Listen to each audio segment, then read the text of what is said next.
Yubawan children, and a very warm welcome back to Study Hub Sri Lanka. Now, I want you to take a good look at this bridge. Have you ever stopped to wonder how on earth does something so massive stay so perfectly still, just sitting there, defying gravity every single day? Well, the secret? It's all about physics. In our lesson today, we're going to dive deep into the principles that make this possible. We'll be looking at force equilibrium, that's the science of balance, and then we're going to see what happens when things start moving, which brings us to work and energy. You know, mastering these ideas is absolutely crucial, not just to do well in your A-level exams, but really to understand how our whole world works. You see, the entire field of mechanics really comes down to one simple question. Think of it like a road that splits into two paths. Down one path, all the forces acting on something are perfectly balanced. The result? Total stillness. We call this the static path. But on the other path, the forces are unbalanced, and that leads to motion. That's the dynamic path. Everything we're going to talk about today will fall into one of these two. So here's our plan for today. We'll start with the rules of stillness and explore the different states of equilibrium. Then we'll look at what happens when you break the balance, which is our gateway into work and energy. And we'll wrap it all up with power and conservation. Sounds good? Right, let's get started. Okay, first things first, let's take that static path. This is the world of perfect balance, a concept we call equilibrium. So what does this big word equilibrium actually mean? Well, it's pretty simple, really. It just means a state of perfect stillness.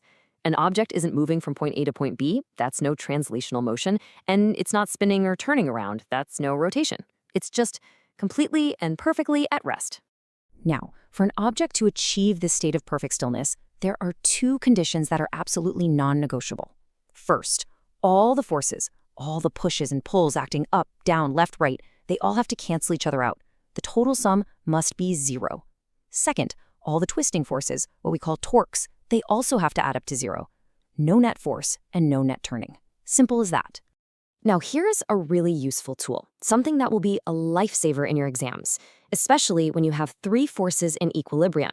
These forces have to be on the same flat plane. And get this, they will always form a closed triangle if you draw them one after the other.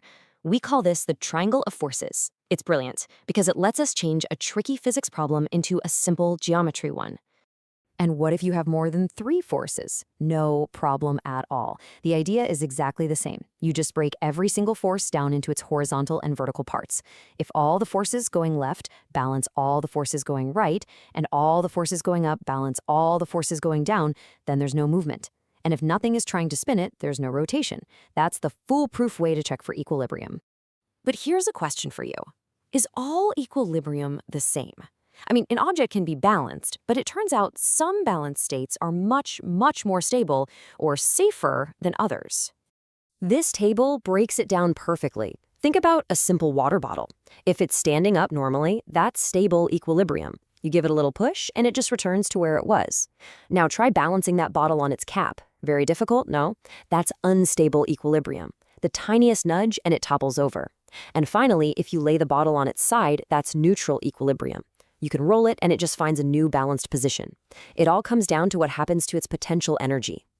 Right, we've spent a lot of time talking about things that stay perfectly still. But let's be honest, the universe is full of motion. So the big question is, what happens when those forces are not balanced? Well, this question is what takes us from the static path over to the dynamic path. The moment an unbalanced force comes along and breaks that perfect stillness, causing something to move, we've officially entered the world of dynamics. And in the language of physics, when a force causes something to move, we say that work has been done. Now, you have to be careful. The word work in physics has a very specific meaning. It's not just about effort. Work is the force you apply multiplied by the distance the object moves, but, and this is the important part, only in the direction of that force. That's why we have that cos theta in the full formula. We only care about the part of the force that's actually doing the moving. Okay, so if you're going to do all this work, pushing and pulling things, you can't just do it for free, right? You need something to power that action. In physics, we call that something energy.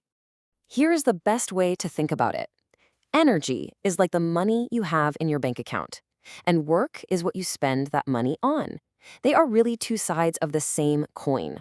One is the capability, the other is the action. And that's exactly why they're both measured in the same unit, the joule. Now this is where physics becomes so beautiful and elegant. You look at that famous formula for kinetic energy, the energy of motion, half mv squared, and you might wonder, where on earth did that come from?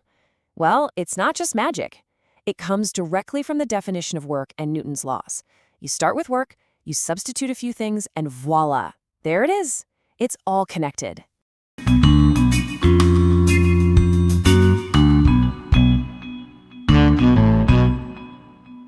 Of course, energy isn't only about motion. It can also be stored up, just waiting to be used. We call this potential energy. For your AL syllabus, there are two main types you really need to know. First, there's gravitational potential energy. That's the energy a mango has because it's high up in a tree. Then there's elastic potential energy. That's the energy you store in a rubber band when you stretch it.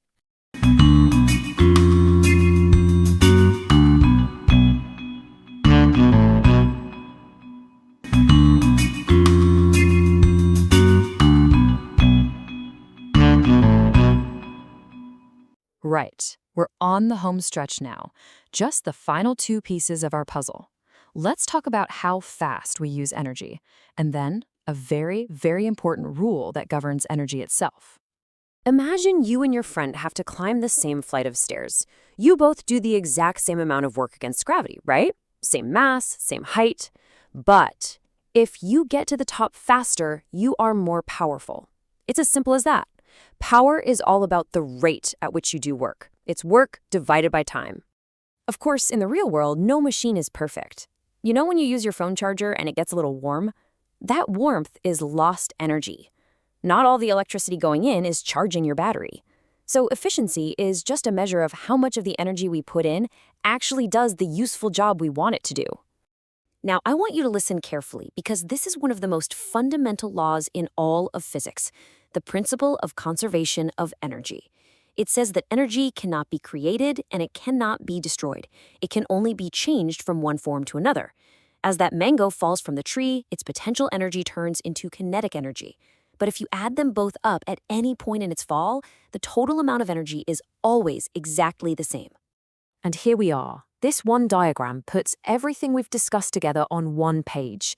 Think of it as your master summary sheet for mechanics. You've got the rules for equilibrium, you've got your energy bank with all the key formulas, and you've got the concepts for systems. This is a fantastic slide to screenshot and use for your revision. All right, children, to wrap it all up, what are the absolute key things you must remember for your exams? Just 3 things. 1, physics splits into 2 paths, balanced forces giving us equilibrium and unbalanced forces giving us motion. 2, work is the special bridge that connects those unbalanced forces to the world of energy. And 3, the golden rule of it all, energy can change its costume, but the total amount in a closed system is always, always conserved. Thank you so much for joining me for this lesson today. If you found it helpful, please do me a small favor and subscribe to our channel, Study Hub Sri Lanka, on YouTube. And don't forget to click that little bell icon so you get notified right away when we release new study videos. I look forward to meeting you again soon with another lesson.